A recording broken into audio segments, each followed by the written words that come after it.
मुअज़्ज़िज़ नाज़रीन करम अस्सलाम वालेकुम वरहमतुल्लाहि वबरकातुहू। आप देख रहे हैं नूर टीवी जद्दा और मैं हूं मोहम्मद आकिल।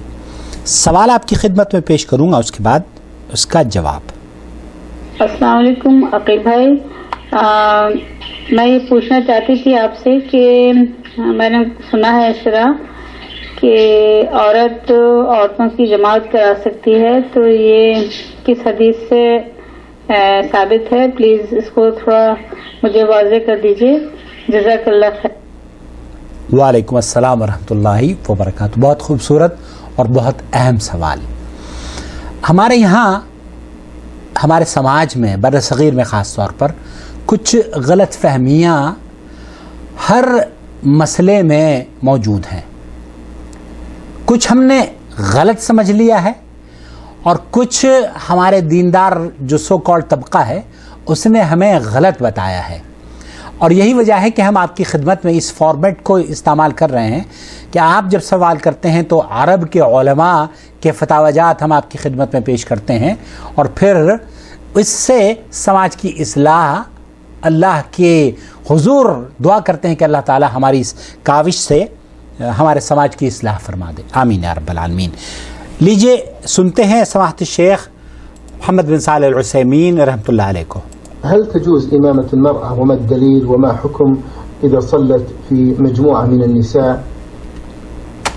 सवाल यही किया गया है कि अगर औरतों की जमात हो, औरतें कहीं जमा हो, वो क्या एक औरत दूसरी औरतों की इमामत कर सकती है? نعم، صلاة المرأة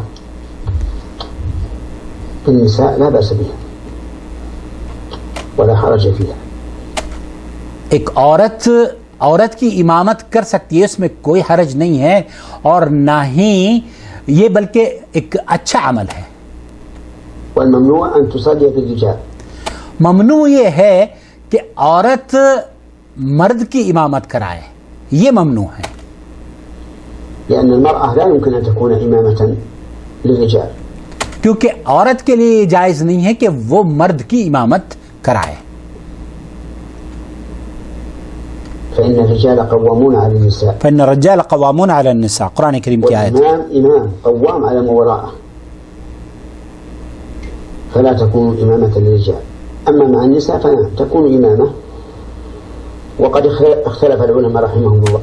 शेख ही फरमा रहे हैं कि मर्दों की इमामत तो औरत के लिए जायज़ नहीं है, लेकिन औरतों की इमामत कर सकती है। और इसकी दलील ये है कि उम्म वरक़ा बिन्त नौफल रज़ियल्लाहु ताला अन्हु से रिवायत है कि रसूल अकरम सल्लल्लाहु अलैहि वसल्लम अक्सर औक़ात हमारे यहाँ तशरीफ़ लाते और आप सल्लल्लाहु अलैहि वसल्लम ने हमारे लिए एक मुअज़्ज़िन भी मुक़र्रर किया हुआ था जो अजान दिया करता था, लेकिन नमाज की इमामत उम्म वरक़ा बिन्त नौफल खुद किया करती थी। इस हदीस को अबू दाऊद ने नकल किया है।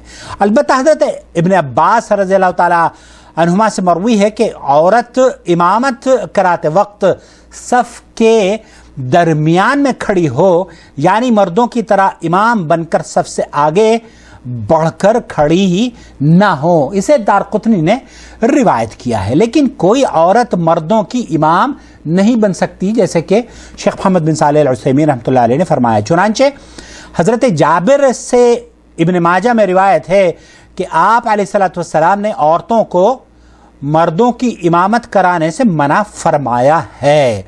तो गोया कि औरतों को मर्दों की इमामत करने से मना फरमा गया है, लेकिन मर्दों की और औरतों की इमामत कर सकते हैं और औरत औरतों की इमामत कर सकती है।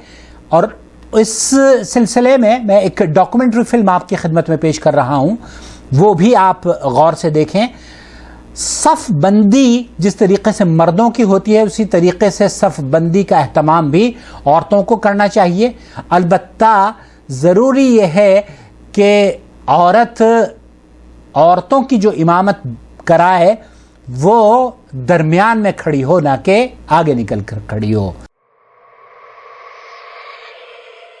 बिस्मिल्लाहिर्रहमानिर्रहीम। औरतों की नमाज की कैफियत। میرے اسلامی بھائیوں اور بہنوں، یہ جان لیجئے کہ نماز کے اوصاف اور اس کے متعلقات میں مرد اور عورتیں باہم شریک ہیں، ان کے درمیان کوئی فرق نہیں سوائے چند مقامات کے جو مندرجہ ذیل ہیں۔ نمبر 1، اگر عورت عورتوں کی امامت کرتی ہے تو صف سے نکل کر آگے نہیں بڑھے گی، بلکہ پہلی صف کے وسط میں کھڑی ہو کر امامت کرے گی۔ نمبر 2، جب امام غلطی کرے، امام سے سہو ہو جائے تو امام کو بتانے کے لیے ایک ہاتھ کو دوسرے ہاتھ پر ماریں گی، جبکہ مرد سبحان اللہ کہیں گے۔ نمبر 3، جب عورتیں مردوں کی موجودگی میں نماز ادا کریں تو اپنے دونوں بازوؤں، دونوں رانوں وغیرہ کو پھیلانے میں مبالغہ نہ کریں، کیونکہ اس سے بے پردگی کا اندیشہ ہے۔ ہاں، اگر عورت تنہا نماز پڑھتی ہے یا 2 عورتوں کے ساتھ باجماعت نماز ادا کرتی ہے تو نماز کے ان تمام اوصاف کا التزام ضروری ہے جو نبی کریم صلی اللہ علیہ وسلم سے وارد ہیں۔ نمبر 4، عورت کو حالت نماز میں بدن کی ستر پوشی واجب ہے، چہرہ اور دونوں ہتھیلیوں کے علاوہ۔ اے اللہ کے بندوں، آپ نے یہاں نبی اللہ رب العالمین سے دعا ہے کہ اللہ تعالی ہماری اس کاوش سے ہمارے مسلم سماج کی اصلاح فرما دے، اور صحیح دین کو سمجھنے کے جو مواقع ہم ان کی خدمت میں پیش کر رہے ہیں، اللہ رب العالمین ان کو ہمارے لیے بھی اور ان کے لیے بھی اور آپ کے لیے بھی صدقہ جاریہ کے طور پر قبول فرما لے اور ہمارے موازین حسنات میں انہیں درج فرما لے، آمین یا رب العالمین۔ اپنا بہت خیال رکھیں۔ یہ فارمیٹ اگر آپ پسند کرتے ہوں تو پلیز آپ ہمیں اپنا سوال بھیج دیں، واٹس ایپ کر دیں، نمبر اسکرین پر آپ کی موجود ہے۔ اگر آپ سوال بھیجیں گے تو ہم انشاءاللہ تعالی آپ کے سوال کا جواب اس فارمیٹ کے ذریعے آپ تک پہنچا دیں گے۔ السلام علیکم ورحمۃ اللہ وبرکاتہ۔ اخوکم فی اللہ محمد عاقل، نور ٹی وی، جدہ۔